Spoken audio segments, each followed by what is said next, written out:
കല്യാണം കഴിഞ്ഞ് 6 വർഷമായ ഒരു കപ്പിള്, അവർക്ക് 4 വയസ്സുള്ള ഒരു കുട്ടിയുണ്ട്. കല്യാണം കഴിഞ്ഞപ്പോൾ മുതൽ ഹസ്ബൻഡും വൈഫും ഒരു കാര്യത്തിൽ അഭിപ്രായ വ്യത്യാസമുണ്ട്. അവർക്ക് എത്ര കുട്ടികൾ വേണം എന്നുള്ള കാര്യത്തിൽ. ഹസ്ബൻഡ് വൈഫ് 2 കുട്ടികളുള്ള ഒരു ഫാമിലി ലൈഫാണ് വൈഫ് സ്വപ്നം കണ്ടിരുന്നത്. ഹസ്ബൻഡിനാണെങ്കിൽ ഒരു കുട്ടി മാത്രം മതി എന്നാണ്. ഹസ്ബൻഡിനെ പതുക്കെ കുറച്ച് വർഷങ്ങൾ കഴിഞ്ഞ് പറഞ്ഞ് മനസ്സിലാക്കാമെന്ന് വൈഫ് വിചാരിച്ചിരുന്നു. ബട്ട് ആളാണെങ്കിൽ ആ ഒരു തീരുമാനത്തിൽ തന്നെ ഉറച്ചിരുന്നു. രണ്ടാമത്തെ കുട്ടി വേണമെന്ന് തോന്നി തുടങ്ങിയ വൈഫ് ഇതിനെ ചൊല്ലി ഹസ്ബൻഡിനോട് എപ്പോഴും അടിയുണ്ടാക്കാൻ തുടങ്ങി. താൻ തീരെ ഹാപ്പി അല്ലാത്ത സ്വപ്നം കണ്ട പോലത്തെ ഒരു ഫാമിലി ലൈഫ് തനിക്ക് കിട്ടിയില്ല എന്ന് പറഞ്ഞ് വൈഫിനാണെങ്കിലും ഒരേ സങ്കടം മാത്രമല്ല, തന്റെ ഈ ഒരു അവസ്ഥയ്ക്ക് ഹസ്ബൻഡാണ് കാരണം എന്ന് പറഞ്ഞ് കുറ്റപ്പെടുത്താനും തുടങ്ങി. രണ്ടാമത്തെ കുട്ടിക്ക് പ്ലാൻ ചെയ്യുന്നില്ലേ എന്ന ചോദ്യവുമായി വരുന്ന പാരന്റ്സ്, റിലേറ്റീവ്സ്, ഫ്രണ്ട്സിന്റെ അടുത്തൊക്കെ വൈഫ് ഈ സങ്കടം പറച്ചിലും കുറ്റപ്പെടുത്തലും തുടങ്ങി. ഇങ്ങനെ കണ്ടിന്യൂ ചെയ്ത് വൈഫ് ഇപ്പോ തൊട്ടനും പിടിച്ചനും ഒക്കെ ഹസ്ബൻഡാണ് എല്ലാ പ്രോബ്ലംസിനും കാരണം എന്ന് കുറ്റപ്പെടുത്താനും തുടങ്ങി. എപ്പോഴും ഹസ്ബൻഡിനെ ബ്ലെയിം ചെയ്തുകൊണ്ടിരുന്ന ആ വൈഫ് തന്റെ ഹസ്ബൻഡും 4 വയസ്സുള്ള കുട്ടിയുടെ കൂടെ ചിലവഴിക്കുന്ന ആ ഹാപ്പി മൊമെന്റ്സ് ഒക്കെയാണ് മിസ് ചെയ്തുകൊണ്ടിരുന്നത്. ഇങ്ങനെ താൻ വിചാരിച്ചതുപോലെ തന്നെ നടക്കണം,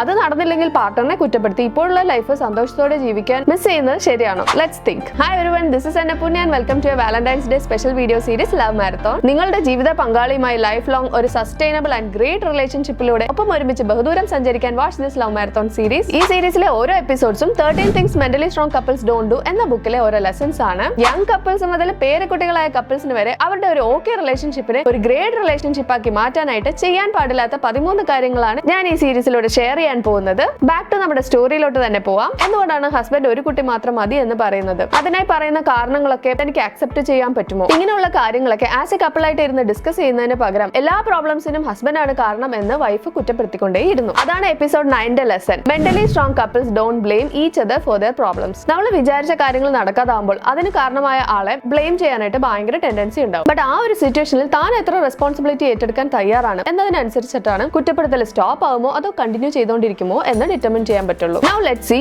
why couples blame each other for their problems. Number 1, not thinking about partner's perspective. ഒരു കാര്യം നടക്കാതാകുമ്പോൾ നമ്മൾ എപ്പോഴും ചേട്ടാ ഞാൻ വിചാരിച്ച പോലെ ഒന്നും നടക്കുന്നില്ലല്ലോ, എനിക്ക് എന്താ എപ്പോഴും ഇങ്ങനെ തന്നെ നടക്കുന്നത് എന്നിങ്ങനെ നമ്മുടെ പെർസ്പെക്ടീവ് മാത്രമേ ചിന്തിക്കുള്ളൂ. മറിച്ച് പാർട്ട്ണറിന്റെ പെർസ്പെക്ടീവ് ഒന്നിരുന്ന് ചിന്തിക്കാനായിട്ട് റെഡി ആവാറില്ല. എന്തുകൊണ്ടാണ് പാർട്ട്ണർ ഇങ്ങനെ ചെയ്തത്, അവരുടെ സൈഡിലെ കാരണങ്ങളൊക്കെ കേട്ടിട്ട് അത് തനിക്ക് ആക്സെപ്റ്റബിൾ ആകുമോ എന്നൊന്നും ചിന്തിക്കാൻ റെഡി ആവാത്തതും കുറ്റപ്പെടുത്തലിന് ഒരു കാരണമാണ്. Number 2, blame is a great defense mechanism. തന്റെ സൈഡിൽ മിസ്റ്റേക്ക് ഒന്നുമില്ല, എല്ലാം തന്റെ പാർട്ണറുടെ കുഴപ്പമാണ് എന്ന് പറഞ്ഞ് എസ്കേപ്പ് ആവാനായിട്ട് ബ്ലെയിം ഒരു ആയുധമായിട്ട് ചിലർ യൂസ് ചെയ്യാറുണ്ട്. ഫോർ എക്സാമ്പിൾ, എന്റെ പാർട്ണറുടെ ജോലിക്ക് വേണ്ടിയിട്ട് ഞങ്ങൾക്ക് അങ്ങോട്ടും ഇങ്ങോട്ടും കുറെ മൂവ് ചെയ്യേണ്ടി വന്നു, അതുകൊണ്ട് എനിക്ക് നല്ലൊരു കരിയർ ബിൽഡ് ചെയ്യാൻ പറ്റിയില്ല, അല്ലെങ്കിൽ ഇപ്പൊ ഞാൻ എല്ലാം സൂപ്പർ ആക്കിയേനെ എന്ന് പറയുന്നത് ബ്ലെയിം ഒരു ഡിഫൻസ് മെക്കാനിസം ആയിട്ട് യൂസ് ചെയ്യുന്നത് കൊണ്ടാണ്. Now let's see how to build mental strength. Number 1, ask yourself some what if questions. നമ്മുടെ സ്റ്റോറിയിലെ എക്സാമ്പിൾ നോക്കിയാൽ, what if having one child were the only option? എന്തെങ്കിലും ഫെർട്ടിലിറ്റി ഇഷ്യൂസ് കാരണം ഇനി ഒരു കുട്ടിക്ക് ചാൻസ് ഇല്ല എന്നായിരുന്നെങ്കിൽ ആ വൈഫ് അത് അക്സെപ്റ്റ് ചെയ്ത് ഒരു കുഞ്ഞെങ്കിലും തനിക്ക് കിട്ടിയല്ലോ എന്ന് വിചാരിച്ച് ഹാപ്പി ആയിട്ട് തന്റെ എനർജി ഫുള്ള് ആ കുട്ടിയുമായിട്ട് ലൈഫ് എൻജോയ് ചെയ്യാനായിട്ട് നോക്കുമായിരുന്നു അല്ലെ? അതുകൊണ്ട് വിചാരിച്ച കാര്യങ്ങൾ നടക്കുന്നില്ല എന്ന് വരുമ്പോൾ നമ്മളോട് തന്നെ ഇങ്ങനെയുള്ള വാട്ട് ഇഫ് ക്വസ്റ്റ്യൻസ് ചോദിക്കുക. അങ്ങനെ ചെയ്യുമ്പോൾ ഇല്ലാത്തതിനെ കുറിച്ച് ഓർത്ത് സങ്കടപ്പെടാതെ നമ്മുടെ അടുത്തുള്ളതിനെല്ലാം ഗ്രേറ്റ്ഫുൾ ആയിട്ട് ലൈഫ് എൻജോയ് ചെയ്യാനായിട്ട് പറ്റും. പാർട്ണറാണ് തന്റെ പ്രോബ്ലംസിലെല്ലാം കാരണം എന്ന് ബ്ലെയിം ചെയ്യുന്നതും കുറയും. Number 2, accept some responsibility. എന്ത് പ്രശ്നമുണ്ടെങ്കിലും അത് പാർട്ണർ കാരണമാണ് എന്ന് പറഞ്ഞിരിക്കാതെ തനിക്കും അതിലുള്ള പങ്ക് ആക്സെപ്റ്റ് ചെയ്യുക. ചില കാര്യത്തിൽ നമ്മൾ റെസ്പോൺസിബിൾ അല്ലെങ്കിലും എപ്പോഴും അതിനെക്കുറിച്ച് കുത്തിപ്പൊക്കൊണ്ട് വരുമ്പോൾ പാസീവ് ആയിട്ടാണെങ്കിലും we are responsible for that problem. Accept that responsibility. Number 3, develop we versus the problem mentality. As a couple ഒരു പ്രോബ്ലം ഫേസ് ചെയ്യുമ്പോൾ നിങ്ങൾക്ക് 2 ചോയ്സ് ആണുള്ളത്. either രണ്ടുപേരും കൂടി അടി ഉണ്ടാക്കുക, ഇല്ലെങ്കിൽ ഒരു ടീമായിട്ട് ഒരുമിച്ച് ആ പ്രോബ്ലത്തിനെ ഫേസ് ചെയ്യുക. ലൈഫിൽ ചില അൺഎക്സ്പെക്ടഡ് ആയിട്ടുള്ള വലിയ പ്രോബ്ലംസ് വരാം, ലൈക്ക് എന്തെങ്കിലും ഫിനാൻഷ്യൽ ക്രൈസിസ്, വേണ്ടപ്പെട്ടവരുടെ അസുഖം, മരണം. ഇങ്ങനെയുള്ള സമയങ്ങളിൽ ആ സിറ്റുവേഷനിൽ നിന്ന് മൂവ് ഓൺ ചെയ്യണമെങ്കിൽ ആസ് എ കപ്പിൾ രണ്ടുപേരും ഒരു ടീമായി തന്നെ ഫൈറ്റ് ചെയ്യേണ്ടതുണ്ട്. സംടൈംസ് ഓരോരുത്തർക്കും വേണ്ടി വരുന്ന ഇമോഷണൽ സപ്പോർട്ട് ഡിഫറെന്റ് ആയിരിക്കാം. അത് മനസ്സിലാക്കി അങ്ങോട്ടും ഇങ്ങോട്ടും കുറ്റം പറയാതെ ഒരുമിച്ച് പ്രതിസന്ധികളിൽ നിന്നും മറികടക്കാം. Now let's see the troubleshooting and common traps. Number 1, all or nothing thinking. മിക്കവാറും എന്തെങ്കിലും ഒരു പ്രോബ്ലത്തിന് either താനാണ് ഫുൾ കാരണമെന്നും അല്ലെങ്കിൽ പാർട്ണറാണ് ഫുൾ കാരണമെന്നും വിചാരിക്കുന്നു. ഇത് ആക്ച്വലി കുട്ടികൾ തമ്മിൽ അടി ഉണ്ടാക്കുമ്പോൾ ഇവനെ ആദ്യം തുടങ്ങിയത് ഇവളെ ആദ്യം തുടങ്ങിയത് എന്ന് പറയുന്ന പോലെയാണ്. ഏത് പ്രോബ്ലം എടുത്തു നോക്കിയാലും അതിന്റെ പുറകിൽ ഒരു സീരീസ് ഓഫ് ഇവന്റ്സ് ഉണ്ടാവും. അതിൽ